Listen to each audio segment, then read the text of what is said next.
अहं हि सर्वयज्ञानां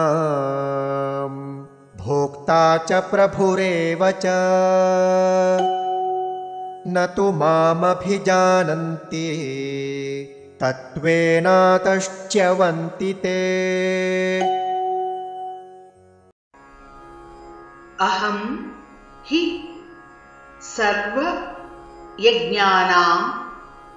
भोक्ता च प्रभुः एव च न तु माम् अभिजानन्ति तत्त्वेन अतः च्यवन्ति ते। अहं हि सर्वयज्ञानां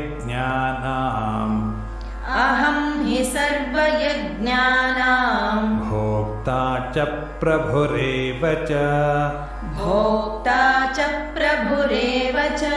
न तु मामभिजानन्ति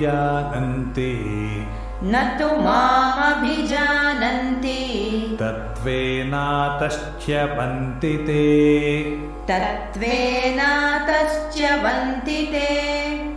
अहं हि सर्वयज्ञानां भोक्ता च प्रभुरेव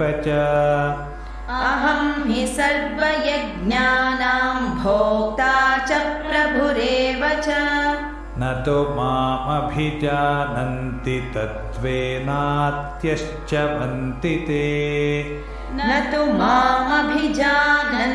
तत्त्वेनातश्च्यवन्ति ते।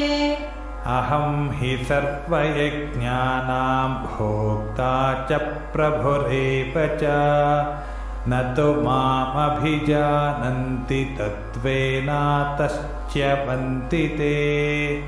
अहं हि सर्वयज्ञानां भोक्ता च प्रभुरेव च न तु मामभिजानन्ति तत्त्वेनातश्च्यवन्ति ते।